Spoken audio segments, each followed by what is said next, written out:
Let me first congratulate the organizers of National Conference on Tertiary Education Dropouts. Since I have read about dropouts in school, which also is a major problem, but hardly anyone I have heard talking about tertiary education dropouts. At least I am not aware of any data or authentic data regarding this. So congratulations for touching this very important subject. And Baha'i Academy Pajgani, along with many other organizers, have joined in this conference. So please accept my best wishes for all the discussions. And I can see a large number of academicians are going to join in this discussion. Uh, I feel dropout indeed is a major problem, and although we may not have data, I feel that the main reason of students getting dropped out of tertiary education is they are not really happy about the kind of education, about the quality of education which they are getting in the current institutions. And Especially the general education I'm talking about, the courses under general education, I mean BA, BSc, BCom like courses, and not the professional courses. Essentially, professional courses also there are dropouts, but the reasons are little different. I'm not going to touch the whole spectrum of dropouts, but the dropouts from the major chunk of the education system, which forms actually the base of the pyramid of Indian education system, is coming from the general education through degrees like BA, BSc, and BCom. And The kind of education which we are giving there, it is not really useful for them to really shape their own career, to shape their own life. Not it is necessarily is useful in nation building. I feel that the ultimate purpose of education is to empower the young to strive towards their own well-being and of course the well-being of their society, nation, and the human beings. And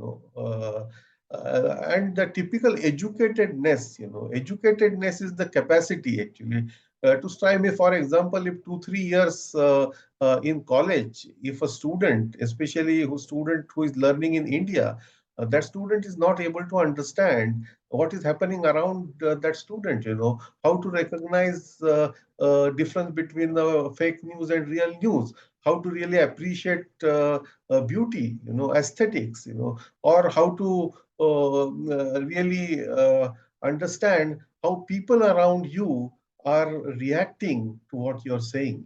These sensitivities, if student from India, they don't know what is kharif and rugby, they don't know these sensitivities to understand the agonies of farmers who are making suicide.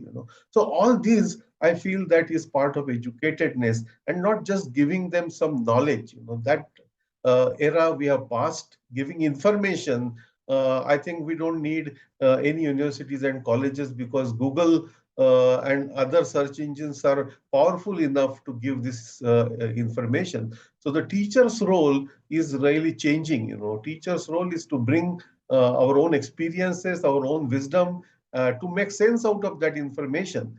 And the educated individual, where educatedness we can define in various terms, but essentially, who is an educated person? If we ask this question, then what do you expect an educated individual to be familiar with, to be understanding, or to be able to do, regardless of degree, certificates, specializations, or career options? So, what is that educatedness? I think this basic question: what are the habits of mind, attitudes, predispositions, and values we should the education program should nurture? These are the questions we must discuss and debate at the national level, along with stakeholders of education, which are students, parents, educators, education administrators, employers, and the government, of course. As a starting point for collaborative thinking and discussions, the educatedness, I feel that it is a set of intelligences that empower individuals to strive for their own well-being and the well-being of the society, nation, and the humanity.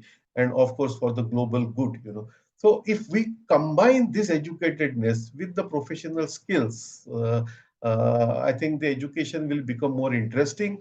Our education need to become more inquiry driven, more problem solving driven, more relevant to what is happening around us, and not get locked into the four walls of the university or ivory towers of the university. Society is also great teacher. I feel that teachers should not monopolize education, because education comes through various sectors, and it is responsibility of a good teacher to really facilitate the learning, facilitate the inquiry, and stimulate thinking in the minds of the students. I think if we are able to do that and achieve this, even to a small extent, the whole education scenario in our country can be changed. Today, our education is more degree oriented, merely giving a degree certificate, and students are now recognizing that just getting degree is not enough for them. It is not going to help them unless they enrich their experiences and learn something more which will help them to shape their career. I feel this is one of the most important reasons why students are getting dropped out. Of course, there are many other reasons such as affordability. Education is becoming, or quality education is becoming more and more unaffordable. The fees are getting increased. The technology adoption in education also can help in reducing these dropouts, because a lot of things can happen now online. And if we are able to develop a very good model with help of technology, which is a hybrid model, which is a blended pedagogy model, wherein students get really what they deserve at the affordable cost, I'm sure this problem of dropout can be controlled. And not only this problem will be controlled, but the overall disruption will come in the whole education system. And I remember a quote by Peter Drucker. He said this in 1996. He said that very soon, in next 30 years, university campuses will become relics. And if we want to prove Peter Drucker wrong, who is a futurologist, then we have to really work in different directions. And I'm sure with the galaxy of speakers who are here in this conference, this will be a good success and a roadmap, and the ideas to overcome this problem will emerge through this discussion. I must assure you that at NAC, we have also taken this very seriously, and a white paper has been developed with help of more than 40 highly acclaimed educationists in India. And the whole assessment process also we are changing to focus more on outcomes and not really input driven processes. So very soon you will find a lot of new changes happening at NAC as well, which in turn will help to improve the quality of education and will address the challenges of dropouts.